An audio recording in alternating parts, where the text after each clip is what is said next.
Hello and welcome back to the Unbearable Redz. I am your host Carl, and today we're going to be looking at 5 Liverpool players that should look to move on in the summer transfer window. First of all, if you like the video and like what we're doing, please like and subscribe. We also have other videos in our library that you may be interested in, that you may enjoy. Right, so let's get on with it. 5 players that Liverpool should look to get rid of in the summer.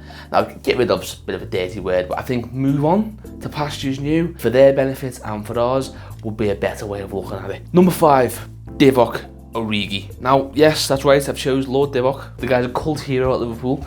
He scored some vitally important goals to us over the last couple of seasons, particularly the likes of the winner in the derby, the brace against Barcelona in the Champions League semi-final. He had a goal in the final itself. He got the winner against Newcastle. So he's a prolific late game sub, get on, win you the game kind of player. He has a cult hero at Liverpool.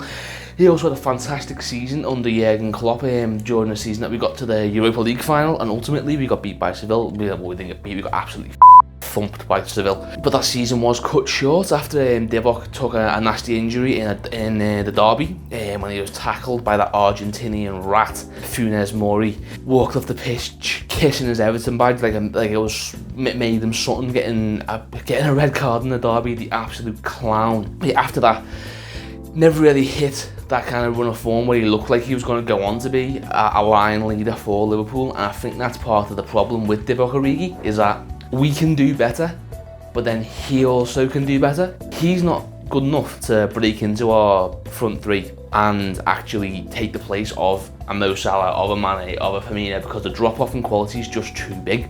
But based on his stats, which are they're not bad, he scored 33 and assisted 12 over his time at Liverpool. That's 132 games. Now, they're not stellar numbers for a centre-forward, but when you consider that he is a backup player, that's not that bad. So he could lead the line for another Premier League team, for a Bundesliga team, for maybe a Serie A team. Do you know what I mean? So he's good enough to lead the line. He's just not good enough to do it for the best team in the world, Liverpool Football Club. It's a tough one, but I do feel like we're wasting Divock Origi by using him as just our backup player, when he could be leading the line somewhere else. And ultimately, the guy deserves it. He's an absolute hero, and he deserves better than being a backup, but he's not good enough to be a first choice for us, and then hence the catch-22 of Divock Origi. Now, Transfermarkt have him valued at £18 million, but I think our glorious sporting director Michael Edwards could probably get about 40 million for him from the right club. You know, we're talking the likes of, Inter Milan would pay 40 million for Divock Origi. They're paying ridiculous sums for other players. Why not Divock? Champions League winner, got a goal in that match, 40 million. And now on to number 4, and that is Adam Lallana. Not exactly a groundbreaking revelation that Adam Lallana is looking to leave Liverpool Football Club, and I can completely understand why. I've never begrudged a player leaving for footballing reasons. He's a good enough player to play as a first choice centre mid for a Premier League team. Just not good enough. Same as Divock, just not good enough for Liverpool Football Club. He's coming towards the end of his career now. He probably wants to move on somewhere else where he's got that chance to be the main man again. Because don't forget, he for a period of time, he was one of our most vitally important players. That season when Jurgen Klopp goes back into the Champions League. Jurgen Klopp. Well, I don't know why I said it so posh. That season when Jurgen Klopp goes into the Champions League for the first time. Well, not for the first time, but for the first time under his tenure. He was the most important player in that team. I know people think, oh, Coutinho, where you Adam Lallana was the most important player in that team for me. That was alongside players like, more forgotten players like Nathaniel Klein and stuff like that. But Adam Lallana had his best season in a Liverpool shirt that season, and unfortunately, injuries have let him down, and they have made him less important to the team because we've had to adapt to get by without him. And he has been left behind in some regard. So yeah, I think Adam Lallana should move on. He could do well at another team. He would do well at another team.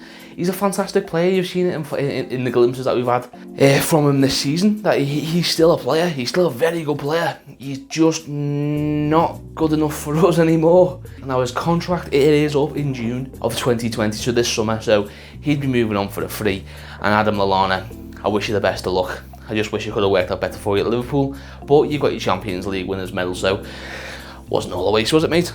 And number 3 on players I should leave Liverpool this summer, Loris Karius. Poor old Karius. He was on the brink of silencing all of his critics in that season when we got to Kiev. After January, Klopp put his faith in him, declared him the #1. He picked up his form, put on some good performances, started to look tighter at the back. He started, well, you know, that was obviously Virgil van Dijk's influence, but he was still he was still good enough, we thought, for that period of time. Listen, I'm not going to go on about what happened in Kiev. We all know what happened in Kiev. 2 horrible mistakes that cost us a European Cup. What came afterwards, though, for me, was disgusting, with him receiving death threats and getting booed by our own fans and, you know, just stuff like that. Yeah. I think a lot of Liverpool fans tend to forget that our words are, "You'll never walk alone." But there's been players recently who we're letting walk alone, and it's just not in keeping with the ethos of the club. And the way Loris Karius was treated after the Champions League final was horrible. Should he have been criticised? Yes, absolutely, because ultimately it was all his fault because he made 2 big but no one deserved death threats for a game. It's a game. Ultimately, it's a game. It's very important to us all. It's a big part of all of our lives, but it is a game, and it's not more important than somebody's life. And then beyond that, his head went after that as well. Like you saw, like in the pre-season friendly against Tranmere, he made a very similar mistake. And little rag-ass League 2 Tranmere players giving him like, Karius just played in the Champions League final, you just got promoted from the conference and you're giving him shit. You knobhead. And then on top of that, we signed Alisson Becker as well, and he's the best keeper in the world. We signed the best keeper in the world, and obviously that made Karius's position untenable. With all the baggage from Kiev, how the fans turned on him, the fact he was going to get hounded at every single ground he went to in England, he was just going to get absolutely battered by the opposition fans. And now the #1 shirt that he just earned taken away from him, rightly so, because Alisson Becker is the best keeper in the world, and Alisson Becker plays at a level that Loris Karius can only aspire to. He's never going to be that good. So he left for Besiktas on a 2-year loan with a view to buy at the end of it for roughly 16 million, and we are coming to the end of that now. Now, the rumours are that Besiktas are not going to be exercising the buyout clause at the end of the loan deal this summer, and the reasons for that. Not because they're not happy with Karius, and not because he hasn't performed good enough. It's financial reasons for them. They're not in a great position. Particularly in Turkey in general. In football terms, the finances of the Turkish league are really shaky at the moment, and Besiktas are one of the teams that are struggling. So they're not going to be able to make the 60 million payment for Loris Karius, but he does need to move on. There's no point in them coming back to Liverpool to be #2. When we've got Adrian, when we've got Lonergan, when we've got Kelleher. As far as I'm concerned, he's bottom of the pile of those keepers, because he's been away and he's come back, and those lads have been there, been playing with the team, and they're ahead of him in the pecking order, and I don't blame him if he wants to go after that. So I could see him going back to Germany, going to one of the smaller teams there and just rebuilding his career basically. And now #2 in the list of players I think should leave Liverpool in the summer, Dejan Lovren. Now, little trigger warning here for an unpopular opinion, but I actually quite like Dejan Lovren. Yes, he's a bang average defender, but he would get into every defence outside the top 6 in England, and he would also potentially get into the likes of Arsenal, who have got no defence. He'd be competing for a place at United, and he'd definitely get into Tottenham's defence as well. So we're looking at a player who is good enough for most teams in England, but once again, just not good enough for the best team in the world. The worst crime Dejan Lovren committed as a Liverpool player was not being as good as Virgil van Dijk and Joe Gomez. And the criticism he gets, and the abuse he gets, and the fact that he's just used as a scapegoat because he's an easy target. If you slag off Lovren, it's a way for cheap likes and comments and everyone patting each other on the back going, "Oh, Lovren." And to be honest, it's just not on the way he's treated, and the worst crime he's ever committed was just not being as good as Virgil van Dijk. That Watford game, where we got absolutely battered, and rightfully so, because we got woeful. I'm hearing Liverpool fans saying, "Oh yeah, the whole team played bad, everyone deserves criticism, but Lovren." And I was like, no, but Lovren's a banger average defender who is relying on the likes of our supposed world-class players like Trent, Van Dijk, like Robertson, and like Alisson to make up for his deficiencies. It's not Lovren's fault that Gomez and Matip weren't up to playing in that game. That's not his fault. He had to play the game because he was picked to. It's his job to play that match. He had a bad game, and the rest of the defence was just as bad as him. As far as I'm concerned, they were just as bad. And once again, criticism for Lovren. Oh, Lovren. You know, we can't criticise St Virgil or St Trent or St Robbo, but we can put all the blame on Lovren, and no, that's not constructive as far as I'm concerned. Bang average player makes a mistake. That was the headline, not world-class teammates have bad game, and yeah. Anyway, so yeah, we signed Lovren from Southampton, like half our team, for about 20 million a few years ago. Now, I think we could potentially recoup quite a bit of that. There's teams like AC Milan and Roma that would pay 20-25 million for a player of his calibre, of his standard, and I think he'd suit Italy, where it's a slower game, hard tackles, big headers, which will suit his style of play as opposed to the more silky, collected passing style that we have at Liverpool. Well, passing style from the back, we play out from the back, we don't tend to lump it long.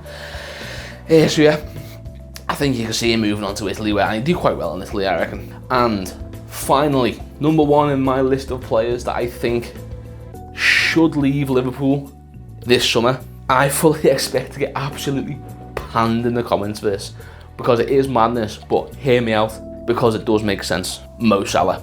So, why do I think we should sell our record-setting goal machine and all-out top bloke and legend Mo Salah? Well, firstly, I think out of our front three, he's the most replaceable. Now, I'd argue and say that he's probably the best out of the three as a goal scorer.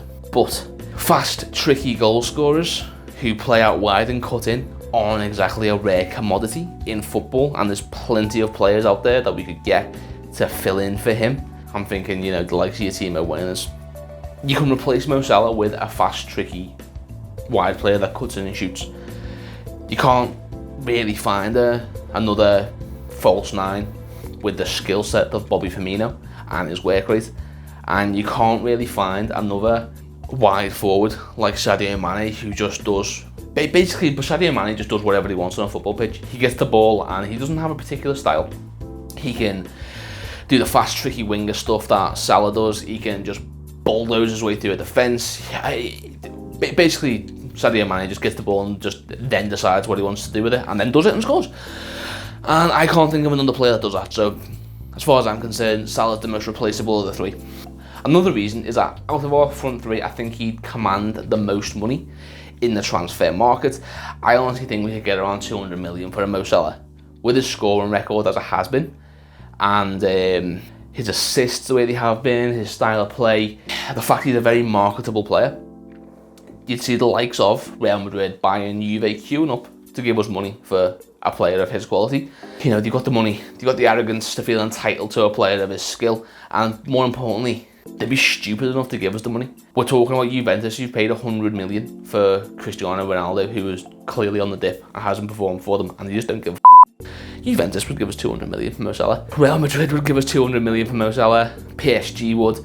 Bayern, maybe they'd give us less, but they're still arrogant enough to think that they deserve a player like Mo Salah. For me, the biggest reason why we should get rid of Mo Salah, January of next year, they've decided to have the Africa Cup of Nations in January rather than the summer, which means that for January and part of February, we're going to be without Sadio Mane, Mo Salah and Naby Keita. Now, we used to be without Naby Keita, the lad just can't stay fit, but losing two of our front line whilst they go and play in the Africa Cup of Nations during one of the busiest periods of our season, both of them playing for teams that will be looking to go the distance in that. You know, Senegal are a good team, Egypt are a good team.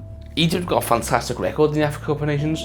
Both of those teams will be looking to go the distance, so we're likely not going to get them back for the maximum period of time that they could be at that tournament, and that's unacceptable to me as a Liverpool fan. And it'd be grossly negligent of the club to allow that to happen and not, one, sign replacements, and two, just having two of our front line just swollen off to go and play in the Africa Cup of Nations.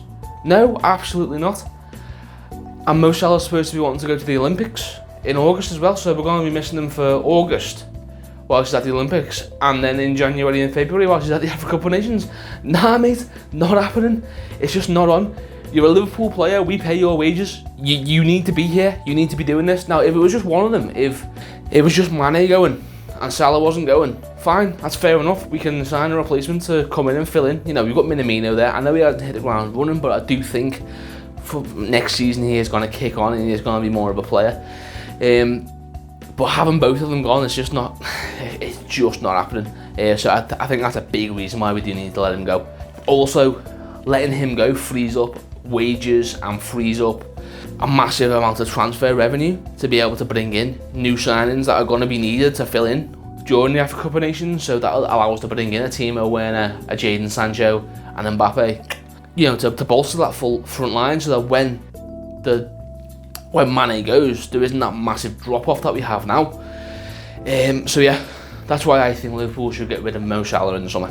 So that's my list of the 5 players Liverpool should look to move on in the summer and reasons why. Now, if you like what I've done today, please drop a like on the video, subscribe, leave a comment. Any players that you think we should get rid of, or any counter arguments to the ones I've made, please let me know in the comments below. And yeah, as always, up the Reds.